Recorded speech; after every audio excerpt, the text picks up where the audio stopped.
Bonjour les amis, alors nous allons poursuivre avec ce deuxième volet de la découverte du traitement de la photo. Traitement en général et en l'occurrence Lightroom en particulier. Alors dans la première partie, je vous avais surtout parlé de la philosophie générale du traitement, qui était un petit peu de la volonté de transformer un cliché banal en photo, si possible, une photo waouh qu'on a envie d'accrocher dans son salon.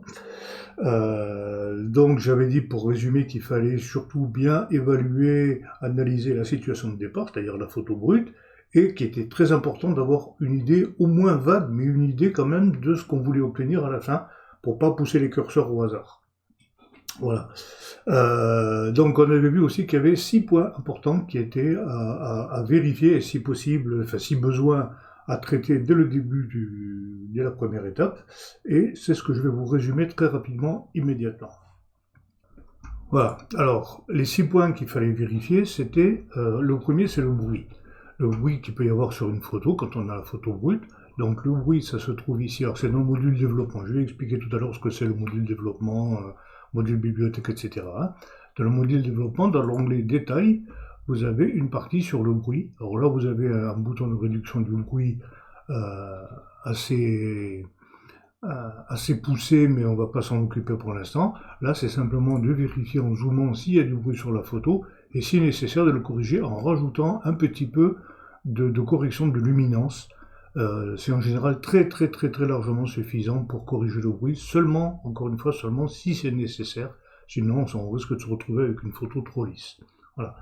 Deuxième point, alors par contre ça c'est très important, c'est les corrections de l'objectif. Il faut impérativement cocher ces deux boutons, supprimer l'aberration chromatique et activer le profil de correction. Alors je ne rentre pas dans les détails de pourquoi c'est indispensable de le faire, je vous renvoie au premier volet de cet exposé, où je l'ai présenté un petit peu plus en détail, mais c'est très important de le faire systématiquement.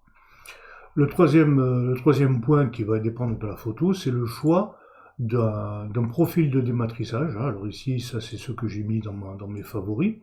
Et là, vous les avez absolument tous ceux qui sont disponibles pour cette photo, puisque ça dépend de la photo, du boîtier utilisé, etc. Ils ne sont pas forcément tous disponibles.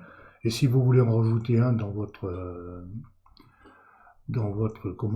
les favoris, c'est très simple, vous cochez la petite étoile qui est là et ça rajoute dans les favoris qui sont directement accessibles ici par le menu profil sans avoir besoin de rentrer dans tous les détails.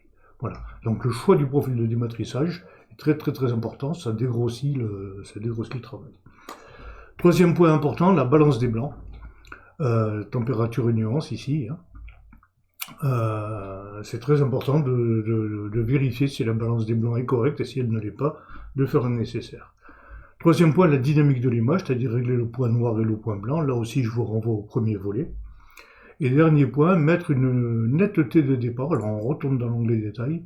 La netteté de départ, c'est le curseur détail qu'il faut mettre à 100%. Alors en apparence, ça ne change rien. Vous voyez, si je reviens au 25% par défaut, on peut zoomer même beaucoup plus que ça. Je vais zoomer à 200%. Hop, il ne veut pas. 200, voilà. Vous voyez qu'entre ça et ça, il n'y a aucune différence visible. Mais ça permet de passer Lightroom dans un mode de calcul de la netteté qui est un nom compliqué, ça s'appelle la déconvolution, qui est beaucoup plus fin que l'algorithme normal.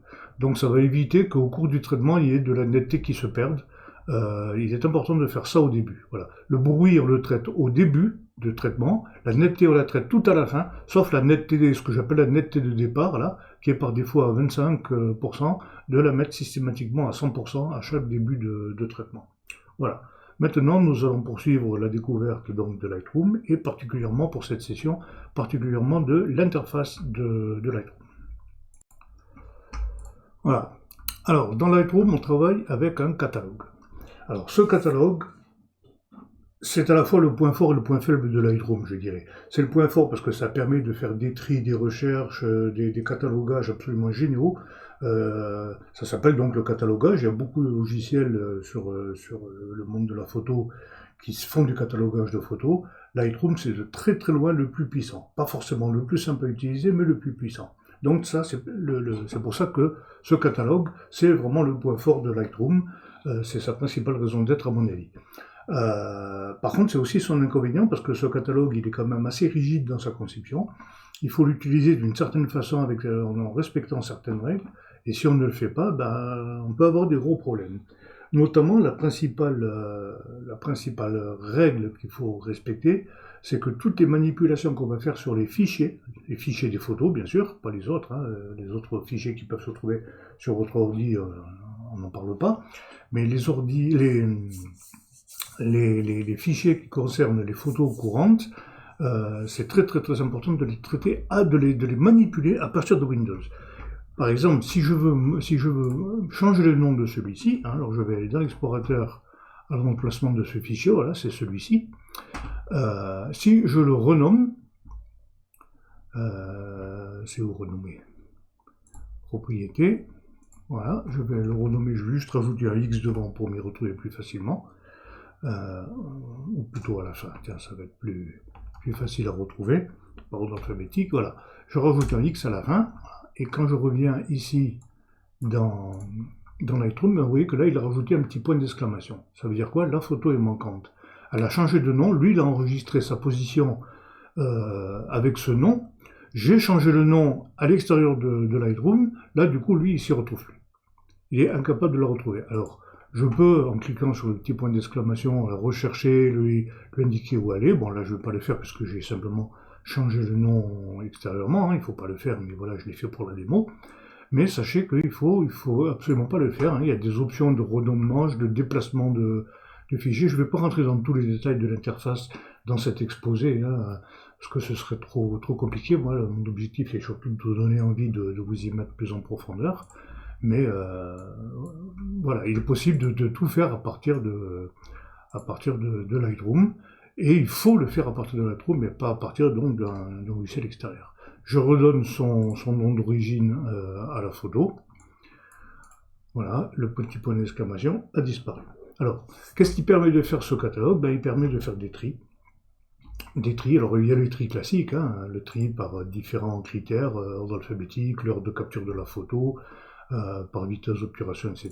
Et tri croissant, tri décroissant, évidemment. Mais il va permettre aussi de faire des recherches, par exemple, par texte. Le texte, il peut y avoir le nom du fichier.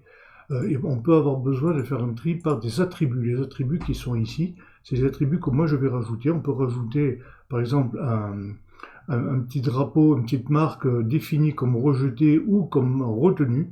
En retenue, ça peut être par exemple quand vous triez vos photos en revenant d'une séance de shooting. Celles-là, c'est celles qui sont retenues pour être traitées, et celles qui sont rejetées, c'est celles que vous voulez éliminer. Donc vous les marquez toutes, vous voyez, il y a un petit drapeau noir qui s'y met, je peux le faire sur toutes. On a des raccourcis clavier pour faire tout ça plus facilement. Et à la fin, quand j'ai fini de trier toutes mes photos, je me mets dans le dossier concerné, je fais CTRL backspace, retour arrière, et je peux directement soit les supprimer de Lightroom, c'est-à-dire en fait les supprimer du catalogue, mais elles restent sur le disque dur, soit complètement les supprimer du disque, à ce moment-là, elles sont complètement et définitivement effacées. Là, je ne veux pas le faire. Voilà. Donc je vais les remettre, on peut sélectionner plusieurs photos, bien sûr, et traiter en même temps. Je peux leur donner une note. Alors ça, c'est pour les traitements. Par exemple, cette photo, je la trouve intéressante, elle est à traiter, je peux lui mettre une étoile, voilà, qui apparaît ici. Si elle est vraiment très bonne, si elle est meilleure, je peux y en mettre 2, 3, 4, 5 pour les photos vraiment exceptionnelles. Voilà. Et puis naturellement les supprimer. Je peux aussi leur affecter un libellé de couleur. Par exemple, je veux assembler plusieurs photos entre elles pour faire un montage, celle-là, celle-là, celle-là et celle-là. Je fais CTRL-clic à chaque fois pour les sélectionner toutes, et je leur mets à toutes le marquage rouge. Voilà, par exemple. Celle-là et celle-là, qui sont à traiter différemment, je peux leur mettre le marquage violet, par exemple. Voilà, ça a le sens que je leur donne moi. Il n'y a pas de sens prédéfini particulier. C'est vraiment ce que moi je vais décider d'en faire ou de ne pas en faire. Voilà. Là, je vais tout annuler. Voilà. Donc ça, c'est ce qu'on appelle les attributs. Les attributs, il y a les attributs de couleur, donc les étoiles, si la photo a été traitée ou non. Le petit icône qui est là, ça veut dire qu'elle a été géolocalisée. Un petit traitement, un petit signe plus moins, j'en ai pas là, ça veut dire qu'elle a été traitée. Voilà, il y a plusieurs il y a plusieurs attributs qu'on peut sélectionner. Les métadonnées, c'est plus lié aux exifs, c'est-à-dire à ce qui est, comment la photo a été faite, hein. Donc il y a quatre colonnes, mais on peut les changer. Voilà, si je veux pas faire un tri par date, mais que je veux faire un tri par, je sais pas moi, par les notes que je leur ai mises, là, les petites étoiles, ben, je rajoute le critère note. Et je peux dire que dans ce catalogue, dans ce dossier ici, je vais sélectionner les photos qui ont été prises au Nikon Z8 avec l'objectif 24-120 et avec l'attribut 3 étoiles par exemple. Voilà, il n'y a que ces deux-là qui correspondent aux 3 critères que j'ai mis. Voilà. Et là, hop, j'annule tous mes critères et je retrouve toutes mes photos en même temps. Voilà. Alors, là encore, je ne rentre pas dans tous les détails, ce serait beaucoup trop long, hein. Mais donc, pour que les photos soient dans le catalogue, il faut les importer. Alors, vous voyez qu'ici, là, j'ai un panneau qui s'appelle dossier. En fait, ça représente mon disque dur, en gros, hein. Ce sont les dossiers du disque dur. Si je veux ajouter une photo au catalogue, par exemple, là, alors, il y a plusieurs façons aussi d'importer, hein. On peut cliquer sur le bouton importer. Enfin bon, moi, ce que je vous recommande, c'est de faire de la manière suivante. Vous allez sur le disque dur, vous avez copié vos photos en revenant d'un shooting, par exemple, et vous voulez importer, voilà, par exemple, je veux importer ce dossier-là, je le prends, je viens le tirer sur Lightroom, hop, j'active Lightroom, je le relâche n'importe où dans la fenêtre, et la fenêtre d'import s'ouvre. Toutes les photos sont cochées, alors il faut penser à activer aussi ne pas importer les éventuels doublons, c'est-à-dire que s'il y a une autre photo, s'il y a déjà sur le disque dur une photo qui a le même nom, la même photo, il ne va pas la réimporter évidemment. Là, par défaut, il me sélectionne toutes les photos qui sont susceptibles d'être importées. Comme moi je les veux toutes, je les laisse, vous voyez, mais je peux en décocher si j'ai envie. Là, je vais toutes les prendre, je fais importer, ça prend quelques secondes, hop, il a rajouté le dossier correspondant dans l'onglet des dossiers. Voilà, et là, j'ai les photos qui sont ici. Voilà. Et il crée, pour chaque photo, il crée un aperçu, c'est-à-dire une prévisualisation qui va s'afficher ici, pour éviter pour qu'elle soit toujours visible plus rapidement dans le mode gris là. Voilà. Là, je vais refermer ce dossier, on n'en a plus besoin. Voilà. L'interface, ça c'est le module bibliothèque. Vous voyez, il y a plusieurs modules. On peut en activer, en désactiver. Bon voilà. Les trois principaux, ça va être bibliothèque, développement et carte. Et encore, carte, c'est uniquement si vous êtes comme moi un petit peu maniaque de géolocalisation des photos. Voilà, là à cet endroit-là, j'ai pris les 36 photos de cette série. Si je viens, je vais ressortir, je vais retourner dans le module bibliothèque. Je vais venir par exemple ici. Ici, je retourne dans le module carte. Voilà, là ce jour-là, je me suis promené là le long de ce boulevard, de cette avenue, et j'ai pris des photos. Alors celle-là, elle a été prise ici. Celle-là a été prise au même endroit. Celle-là, là. Voilà. Et les 5 qui sont là, ce sont lesquels? Ben, ce sont ces 5 qui sont ici. Voilà. Bon, moi, je suis un petit peu maniaque de géolocalisation des photos. C'est pas le cas de tout le monde. C'est mon petit péché. Voilà. J'assume. Dans le module bibliothèque, il y a deux modes principaux de fonctionnement. Le mode gris, comme ça, avec donc la taille des vignettes qu'on peut modifier ici, pour les rendre plus petites, plus grandes, etc. Et le mode loupe. Pour le mode loupe, ben, je vais double-cliquer sur une photo, ça me la met en grand. On peut en prendre une qui est plus sympa à regarder, voilà.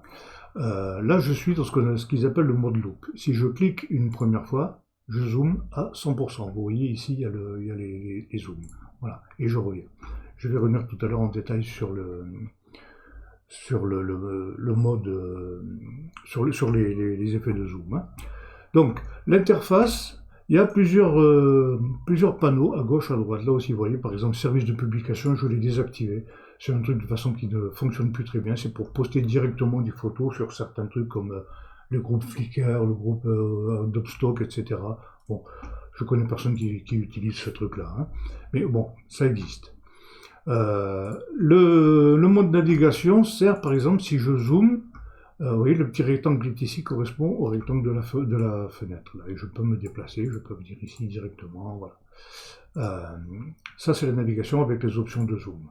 Ça, j'en ai déjà un petit peu parlé, c'est le catalogue. On va pouvoir gérer le catalogue de manière générale ici, mais en général, on n'a pas trop à intervenir sur la partie catalogue. La partie dossier, j'en ai déjà parlé, donc ce sont les dossiers qui correspondent aux dossiers physiques qu'il y a sur mon disque dur, avec les différents groupes de photos. Voilà. Les collections, c'est un truc un petit peu particulier. Les collections, ce sont des espèces de dossiers virtuels, dans lesquels je vais placer des photos, même si elles viennent de dossiers physiques différents. Alors, je vais vous montrer.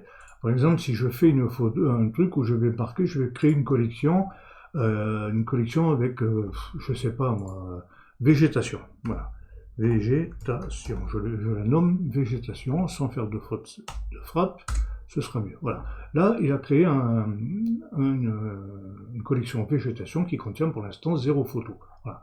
Maintenant, je vais venir là et je vais choisir des photos que je mets dans le dossier végétation. Par exemple, celui-là, il y a de la végétation, hop, je le mets. Vous voyez que là, il a mis 1. J'ai simplement pris la photo, je l'ai tirée dessus. Ici, on va dire que celle-là, il y en a aussi. En fait, c'est un très mauvais exemple, la végétation, mais ça ne fait rien. Mon dossier archi, là, il n'y en a pas beaucoup de végétation, donc on ne va rien prendre. Marché de Colomiers, il ne va pas y en avoir beaucoup non plus, mais il y a bien quelqu'un qui vend de la salade, là. Bon, je vais prendre n'importe quel, j'aurais pas dû prendre cet exemple végétation, c'est rien. Je vais prendre celle-là, je vais la rajouter aussi. Vous voyez que là, maintenant, j'ai 3 photos. Et si je clique là sur la collection végétation, j'ai les 3 photos qui correspondent, que j'avais sélectionnées, bien qu'elles viennent de dossiers complètement différents, c'est complètement disparate, mais ça me permet de les regrouper toutes. Si je dois travailler sur plusieurs photos qui sont dans plusieurs dossiers, sous-dossiers et sous-sous-dossiers sur mon disque dur, je ne vais pas perdre mon temps à chaque fois à faire des allers-retours, courir à droite à gauche sur le disque dur pour aller les chercher. Je les regroupe ici. Et naturellement, elles se manipulent exactement de la même façon. Exactement. Pour le développement, pour tout, c'est exactement la même chose, sauf qu'elles sont virtuellement regroupées dans une collection comme ceci. Si je veux la supprimer, je fais ce moment suppresse, elle n'est plus dans cette collection. Mais évidemment, elle est toujours sur le disque dur. Alors que là, quand je viens sur le dossier, on travaille directement sur les photos physiques du disque dur. Là, si j'en supprime une en faisant suppresse, comme ça, hop, voilà. Là, j'ai le choix entre la retirer de Lightroom, c'est-à-dire la retirer du catalogue, mais elle sera toujours sur le disque dur, hein, physiquement, je ne touche pas à ma photo. Là, par contre, supprimer du disque, je la supprime physiquement et définitivement du disque dur. Voilà, ça, il faut bien réfléchir avant de le faire. Il faut être sûr de vouloir se débarrasser d'une photo, parce que ça, c'est irréversible. Voilà. Donc, pour l'instant, je ne fais rien. C'est évidemment inutile. Le catalogue, j'ai oublié de dire un truc important sur le catalogue, c'est que le catalogue ne contient pas les photos. Le catalogue, c'est simplement des informations. Le catalogue, je peux vous montrer à quoi il ressemble. Alors, attendez, je vais vous faire un petit raccourci, comme ça on reviendra après sur ce que ça signifie. Voilà, le catalogue, il est ici. Démo CC, je l'ai créé spécialement pour cet exposé. Démo CC, c'est Colomiers Contraste, voilà. Il y a tous ces dossiers. Alors, celui-ci, qui a le nom qu'on lui a donné, democc.lr4, c'est-à-dire Lightroom Catalogue, ça c'est le plus important, c'est le vrai catalogue. Les autres, ce sont des fichiers d'index. Si il y a quelque chose qui ne va pas un jour sur le catalogue, ça ne marche plus, on ne peut plus le charger n'importe quoi, ce que vous pouvez faire, c'est garder ce nom, et les autres dossiers, les renommer ou les déplacer dans un dossier, pas les supprimer directement, on ne sait jamais, hein, ça peut être une bêtise, mais les enlever de la lecture voilà, vous créez un dossier quelconque, hein, vous les déplacez dedans, qu'il soit plus accessible pour Lightroom, et vous relancez Lightroom. Il va reconstruire tous ces fichiers. Alors, ça peut être long si vous avez un catalogue avec un grand nombre de photos, ça peut être long, mais souvent ça les permet de reconstruire le catalogue, un catalogue qui ne marchait plus. Mais le catalogue ne contient pas les photos, ça c'est très important de s'en souvenir. Donc du coup c'est très important aussi, parce qu'il contient, par contre, les réglages. Notamment, dans un des fichiers, il contient tous les réglages. Donc, si on le perd, ça, c'est foutu. C'est foutu, on ne peut plus y accéder. Donc, c'est important dans le dossier, dans l'onglet la métadonnées, de cocher cette case, écrire automatiquement les modifications au format XMP dans les fichiers annexes. Ça veut dire quoi? Ça veut dire que quand on va enregistrer... non, c'est pas ça que je voulais faire, pardon. Quand on va traiter une photo, par exemple celle-là, je vais lui faire un traitement quelconque, hein, je vais faire vraiment n'importe quoi pour l'exemple. c'est pas ça que je voulais faire, c'était ça par exemple. Voilà. Si maintenant je retourne voir sur le disque dur, physiquement, cette photo-là, il y a un fichier XMP qui a le même nom qu'elle, mais avec l'extension XMP. Et si je l'ouvre, il va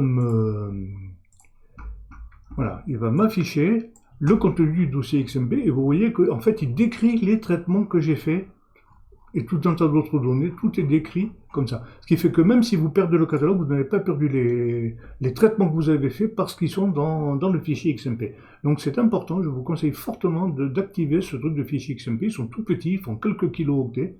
Ça prend vraiment pas beaucoup de place, mais ça peut être très utile, ça peut sauver des traitements. Le catalogue, par contre, c'est pas nécessaire de faire 36 catalogues. Un seul est suffisant. Je connais des gens qui ont des catalogues de plusieurs millions de photos. Ça ne change absolument rien, ça ralentit pas la machine. C'est vraiment très pratique, quoi. Voilà. Le film fixe qui est là en bas reste commun à tous les modules. Les modules, on les change là en haut, on passe de l'un à l'autre en haut. Je ne vous ai pas parlé du module développement qui est ici, on va en reparler plus en détail maintenant. On retrouve l'onglet de navigation comme il était. Les paramètres prédéfinis, je vais en reparler tout à l'heure. Les instantanés, ça permet d'enregistrer une étape du développement. C'est-à-dire que, par exemple, sur cette photo, voilà, je suis en train de lui faire un traitement, je fais n'importe quoi. Je fais ça, et là, j'hésite sur la façon de continuer mon traitement. J'ai plusieurs idées, je suis pas sûr. Je peux faire un instantané. Je clique sur le petit plus. Voilà, il m'en a mis ici sur votre fenêtre. Par défaut, il lui donne la date et l'heure courante. Je peux changer le nom. Et je peux continuer mon traitement. Voilà, je vais essayer de faire comme ça. Je vais faire tac, voilà, comme ça. Et puis je me dis, bah finalement, non, ma première idée était mieux. Hop, je reviens ici. Vous voyez, même que je me mets dessus, il met une preview. Je reviens directement à l'instantané, à l'étape du traitement qui était celui-ci. Voilà. Et le supprimer si je veux. L'historique, c'est pareil, il enregistre toutes les informations, tout ce qu'on fait, c'est enregistré ici. Vous voyez, c'est dès que je clique quelque part, hop, il rajoute une ligne parce qu'il enregistre toutes les données. Voilà. Ce qui permet aussi d'ailleurs de revenir facilement sur la case départ. Et là, on a de nouveau accès aux collections comme tout à l'heure. Voilà. Grosso modo, c'est ce que j'ai à dire sur l'interface du module développement. Mais on va y revenir un petit peu plus tard pour d'autres informations. Alors, Lightroom ne travaille qu'avec un seul catalogue à la fois. Si je vais dans Fichier et que je fais ouvrir le catalogue, que j'en choisis un autre, en fait, il va fermer, Lightroom va fermer et il va réouvrir avec le nouveau catalogue. C'est pas possible d'avoir simultanément en mémoire plusieurs catalogues. Mais bon, comme je vous ai dit, le plus simple, c'est de travailler avec un seul, même très gros, ça pose aucun problème. Voilà, donc vous pouvez travailler avec un seul catalogue, il n'y a aucune raison d'en ouvrir un autre. Par contre, ce qui est important, c'est de le sauvegarder. Alors, dans Édition, paramètres du catalogue, là, je vous ai dit, il y a le chemin dans lequel le catalogue est créé, on peut le déplacer ailleurs si on a envie, et il y a une option sauvegarde. Alors les sauvegardes, là, vous pouvez les sauvegarder, alors jamais, c'est très déconseillé, parce que donc, si vous perdez le catalogue, donc, il y a de fortes chances que vous perdiez beaucoup de choses. Une fois par mois, une fois par semaine, par jour, etc. Bon. Mais par défaut, ça c'est une erreur de Lightroom un petit peu, c'est que par défaut, la sauvegarde se trouve dans un dossier backup qui est sur le même disque dur, au même emplacement que le catalogue principal. Et ça c'est complètement con, parce que si le disque dur a un problème, s'il crame, ça arrive, c'est rare mais ça arrive, si le disque dur crame, vous perdez le catalogue et le sauvegarde, ce qui n'a absolument aucun sens. Donc, il ne faut même pas le mettre sur une autre partition du même disque dur, parce que pareil, s'il crame, c'est tout qui va cramer. Il faut absolument avoir un disque dur externe, et sauvegarder le catalogue dessus. Alors, ça va être que le catalogue qui va être sauvegardé, pas les photos. C'est vraiment le catalogue. Mais il faut absolument que ce soit disque externe. Ça, c'est très important. Autre truc qui est un petit peu dommage, c'est que lui, il accumule les sauvegardes. Alors donc, si vous faites une sauvegarde par semaine, au bout de 2 ans, vous aurez 2 fois 52, vous aurez 104 sauvegardes du catalogue. Ce qui est un peu con, parce que ça occupe beaucoup de place à la longue, ça va occuper pas mal de place sur le disque dur, et puis surtout, les plus anciennes ne servent à rien. Donc il faut penser manuellement, au moins une fois par mois par exemple, à aller faire du ménage, garder que la dernière, ou à la limite les 2 dernières, mais bon, la dernière est largement suffisante, et donc modifier ici le dossier de l'emplacement de la sauvegarde sur un disque externe. Voilà. Je voudrais revenir rapidement sur le module développement. Je vous ai dit tout à l'heure que le module développement, dans le module développement, alors on y vient. Soit on clique sur développement ici, soit on fait touche D, comme développement. Ah, il n'y a pas de photo sélectionnée, il faut en choisir une, pardon, voilà. Donc si je veux, je vous ai dit tout à l'heure que les paramètres prédéfinis n'étaient pas très intéressants, très utiles. Il y a quand même un cas où ils peuvent servir, c'est au moment de l'import, parce que je vous ai donc dit qu'il y avait les 6 points à vérifier systématiquement pour toutes les photos, qui sont la supprimer l'aberration chromatique, activer le profil de correction, les détails de netteté à 100%, et les autres, le choix du profil, traiter si les bruits s'il y a besoin, balance des blancs, dynamique de la photo, etc. Ça dépend des photos, donc on ne peut pas le préprogrammer à l'avance. Par contre, ces 3 points-là, c'est indispensable. Donc ce que je vais faire, c'est que je vais créer un paramètre prédéfini. Voilà, je clique sur plus, créer un paramètre prédéfini. Je vais l'appeler par exemple import. Et je vais, vous voyez qu'on peut sélectionner ou désélectionner tous les points qui sont ici. Hein. Moi, ce qui m'intéresse, c'est donc la netteté, et puis supprimer l'aberration chromatique, activer le profil de correction. J'enregistre ça dans ce preset qui s'appelle import, et maintenant si je vais sur une autre photo et que je lui applique, alors ça c'est déjà appliqué mais pas la netteté de détail, pas la netteté de départ, pardon, je clique sur import, vous voyez, hop, elle est passée à 100%. Alors ce serait intéressant qu'à chaque fois que j'importe des nouvelles photos, que systématiquement on lui a fait ce preset avec ces réglages-là, puisque je dois les faire systématiquement. Eh bien c'est possible. Regardez, j'avais importé par exemple ce dossier ici, la clavernose. Donc comme je vous ai montré tout à l'heure, je tire là-dessus, je le relâche n'importe où. Ah, il faut être dans le module bibliothèque, pardon. Hop, je recommence. Voilà, je le lâche ici. Ça c'est la boîte d'import, toutes les photos sont cochées. Et là, dans paramètres de développement, je vais lui mettre, perso, je vais lui mettre le preset import. Voilà. Et j'aurais pas besoin de le remettre à chaque fois. Comme je l'ai mis, il le garde en mémoire. Hein. Je fais importer. Voilà. Et là, donc le dossier s'est rajouté ici. Et là, ben, toutes les photos que j'ai, si je vais dans le module développement, vous voyez qu'elles ont les deux paramètres là qui sont cochés et le détail à 100%. Pour toutes les photos systématiquement. Voilà. À l'import directement. Ça, c'est vachement pratique. Alors bon, maintenant on va parler du zoom. Comment on peut zoomer sur une photo? Alors, on va prendre celle-là, on va passer évidemment en mode loop par un double clic. Je suis dans le module bibliothèque. Hein. Donc je vous ai dit qu'en cliquant, on passe à 100%. En fait, vous voyez que là, il y a trois options. Il y en a une qui est toujours sur adaptative. Adaptative, ça veut dire qu'on voit l'image entièrement. Elle s'adapte à l'écran ou à la fenêtre. La deuxième, c'est toujours 100%. Alors 100%, ça ne veut pas dire qu'on voit 100% de la photo. Ça veut dire qu'un pixel de l'image correspond à un pixel de l'écran. Quel que soit l'écran, il s'adapte de lui-même. Et ça, c'est le seul mode dans lequel on peut vraiment juger de la qualité d'une photo. Des fois, il y a des gens qui demandent, qui disent bah, j'arrive pas à bien voir la netteté sur ma photo, ou le bruit, je ne m'en rends pas compte, j'ai l'impression qu'il n'y en a pas, et puis quand j'imprime, il y en a beaucoup. Bon. Pour bien juger de la qualité, surtout pour la netteté et le grain, le bruit, il faut absolument se mettre à 100%. Les autres zooms font un calcul pour adapter la taille du pixel à l'écran. Si par exemple vous zoomez à 200%, ben c'est clair que vous voyez un pixel sur deux, mais un pixel sur deux à l'horizontale, un pixel sur deux à la verticale. Ce qui fait qu'en tout, en réalité, vous en voyez 1 sur 4. Et si vous êtes à 400%, vous en voyez 1 sur 16. Donc voilà, à chaque fois. Et en plus, des fois, ça tombe pas juste. Si vous zoomez, vous mettez un zoom aléatoire, je dis n'importe quoi, à 362%, ça va être tout un savant calcul, ça va pas tomber juste, il va y avoir des pixels oui, des pixels non. Voilà, c'est pas fiable. Le seul zoom qui soit vraiment fiable pour juger la qualité d'une photo, c'est le 100%. Donc par défaut, quand je clique et que je reclique, ça alterne entre vue adaptative et vue 100%. Il y a un autre curseur ici. Le problème, c'est que si je viens ici, maintenant il va zapper entre adaptative et celui-là. Il va plus revenir sur le 100%, il faut que moi j'y revienne physiquement. C'est un petit peu chiant, un petit peu beaucoup même. Voilà.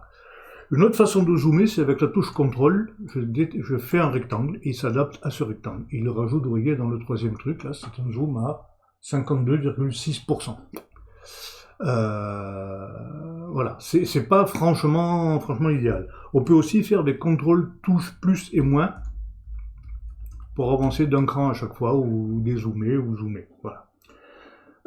Mais voilà. Et vous avez aussi ici, alors là je ne l'ai pas activé, mais on peut l'activer comme ça, le bouton zoom qui se met ici. Voilà, c'est pas ce qu'il y a de plus pratique non plus. Moi, ça en général, je le dézoome, je préfère faire. Voilà. Mais le truc, c'est ça, c'est qu'à chaque fois qu'on va revenir à 100%, il faut le faire à la main. Voilà. Donc en général, moi, je bascule simplement entre adaptative et 100%. Et vous voyez donc que si je fais un clic simple, je zoome, je dézoome. Et quand je suis zoomé, si je maintiens le zoom, la petite main devient une poignée pour déplacer la photo et voir une autre partie. Ou alors vous cliquez ici dans l'onglet navigation, comme je vous l'ai montré tout à l'heure. Voilà. Pour rentrer un petit peu plus dans le module développement. Le module développement, il y a le recadrage de l'image. Le recadrage, c'est cette option-là. Alors, vous avez la possibilité de choisir un rapport largeur-hauteur prédéfini. Tel quel, ça veut dire l'image entière. Et vous avez d'autres originales aussi, ça revient au même. Hein. Personnalisé, c'est quand vous allez le modifier vous. Et après, vous avez des rapports. Alors, c'est le rapport entre largeur-hauteur. Hein. 4/5, par exemple, ça veut dire que la largeur va faire les 4/5 de la longueur de la photo. 5/7, c'est pareil. La largeur fait les 5/7 de la longueur, etc., etc. Vous pouvez donc le modifier. Ça va garder le rapport. Si je garde enfoncé la touche Alt, ça zoome en partant du centre. Et si je débloque le petit cadenas, alors je suis plus lié à ce rapport, je peux le modifier comme je veux. Et si arrivé là, je veux reprendre le rapport, je veux rebloquer le rapport, soit je clique de nouveau sur le petit cadenas, soit je maintiens la touche Maj enfoncée et ça garde le rapport qu'il y a à ce moment-là. Voilà. Ça, c'est à retenir. Pour passer de l'horizontale à la verticale, soit je me rapproche, je passe de l'autre côté, bon, même quand je suis bloqué, hein, comme ça. Voilà. Hop, là, il va basculer. Vous voyez, il y a un moment, quand je passe la ligne des 45%, là, des 45 degrés, plutôt, il bascule. Ou alors, plus simplement, avec la touche X, il bascule entre horizontale et verticale. Quand j'ai fait un recadrage que je veux le valider, soit je presse la touche Entrée au clavier, soit je fais un double clic. Voilà. Mais même si je fais un double clic, la photo reste quand même entière. Elle n'est jamais complètement annulée. Elle reste toujours. Voilà. Voilà. On peut aussi faire pivoter la photo. Je me mets à côté, vous voyez que là, la souris a changé de forme, et là, je peux pivoter. Je resterai toujours à l'intérieur de la photo. C'est pas possible de sortir, d'avoir une zone blanche, puisqu'il n'y a rien. Vous voyez, si je tire, là, ça sort. Là, c'est pareil, si je fais un double clic, ça me valide la photo. Il y a l'option, là, le petit l'angle. Soit je fais pivoter ma photo comme ça, soit vous voyez que là, il y a un petit niveau à bulle, outil redressement. Soit je clique, je fais mon opération, je le repose, soit je maintiens la touche CTRL, regardez, la souris change de forme. Et là, je peux lui dire, ça, c'est horizontal. Il va s'adapter. Voilà. Alors, dernier point qu'on va voir aujourd'hui avec le module développement, c'est l'outil supprimer. En fait, il a trois options, supprimer, proprement dit, correcteur et duplication. La suppression, ça supprime. Alors en fait, quand ça supprime, ça veut dire que ça remplace par quelque chose. Et par quoi? Ben là, c'est le logiciel qui va décider. En fait, moi, je m'en sers assez peu de l'outil supprimer. Vous voyez qu'on peut modifier la taille, soit ici, avec le curseur, soit simplement avec la molette de la souris. Ça va servir par exemple à supprimer, si je veux supprimer le poteau, là je vais zoomer dessus, alors je maintiens la touche barre d'espace, ça devient un loop, je clique dessus, je passe à 100%, je prends mon outil supprimer, je règle la taille comme ceci, et je viens, alors soit je fais un simple clic, ça fait un rond, soit je peux balayer, et lui dire que je vais enlever tout ça. Il prend quelques secondes à réfléchir. Pourquoi est-ce qu'il fait ça? Ah oui, parce qu'il a... Non. Détecter les objets. Bon. Je ne veux pas qu'il détecte. Ah oui, parce qu'il m'a fait une détection, il estime que l'objet c'est tout ça. Bon, moi ça je le supprime. Voilà. Là, il me fait ça. Voilà, là il a bien travaillé. Pour les tâches de capteur, moi je vous conseille d'utiliser plutôt l'outil correcteur. Outil correcteur qui a taille. Alors l'outil correcteur et l'outil tampon de duplication, ils font un peu la même chose. Le dupliquer, il duplique, il fait un copier-coller d'une zone source vers une zone destination. Le correcteur, il fait la même chose, mais il ne fait pas un simple copier-coller, il va faire une fusion, un mix entre la zone la zone source et la zone de destination. C'est pour ça qu'il est particulièrement adapté pour les tâches de capteur. Et les tâches de capteur, même si on ne les voit pas, elles y sont. Vous voyez, là, il y en a une qui se voit, j'espère que vous la voyez sur la vidéo. Parce qu'elle est bien visible, en tout cas, là, pour moi, sur l'écran physique. Hein. Même si vous ne les voyez pas, le traitement peut les faire ressortir. Le traitement ou l'impression. Si vous faites un beau traitement, que vous voulez imprimer votre photo, ça peut ressortir sur l'impression alors que c'était pas trop visible. Là, pour les deux outils, dupliquer et correcteur, il y a deux curseurs, taille et contour progressif. Vous voyez qu'il y a deux cercles l'un dans l'autre. Hein. Alors, ma molette fait varier la taille, le diamètre général, et si je maintiens la touche Shift, c'est le contour progressif, c'est-à-dire la zone, le cercle du centre va être entièrement soit copié, soit corrigé, selon le cas, à l'extérieur, rien du tout, et entre les deux, il y a une progression, il y a une zone de flou progressive. Donc si je veux supprimer la tâche de capteur, je viens, puisque c'est rond, les tâches de capteur en général sont rondes, je fais un simple clic, et voilà, il fait le boulot. La différence aussi par rapport au supprimer, c'est que je peux déplacer ma zone source et aussi ma zone destination. Ce qui, dans ce cas-là, n'a pas grand sens puisque je voulais supprimer la tâche de capteur. Si les tâches de capteur, on ne les voit pas bien, on peut ici cliquer afficher les défauts en poussant plus ou moins ce mode masque. Voilà. Et vous voyez ces petits ronds là, ces petits ronds en forme de donut, c'est caractéristique, ça c'est des tâches de capteur. Vous voyez que j'en avais beaucoup. J'avais un capteur vraiment sale ce jour-là. Alors je ne vais pas toutes les corriger devant vous parce que ça va être trop long. Mais, vous voyez, il suffit de faire un simple clic et lui fait le boulot de remplacer par la zone propre la plus proche. Pour ça, on peut lui faire assez bien confiance. En général, il fait assez bien le travail. Hein. Sinon, on déplace la zone source et puis voilà quoi. Alors là, si je vais au hasard, je vais en rater. Donc ce que je vous conseille fortement, c'est d'y aller par zone. C'est-à-dire on fait toute la bande horizontale par exemple de la photo. Voilà, comme ça. Tac, tac. Là je suis arrivé dans les arbres, on ne va plus en voir. Donc je descends de à peu près la moitié ou un tiers ou deux tiers de la hauteur de ma fenêtre là, et je refais une bande dans l'autre sens. Hop, là, je le déplace pour accéder à celui-ci.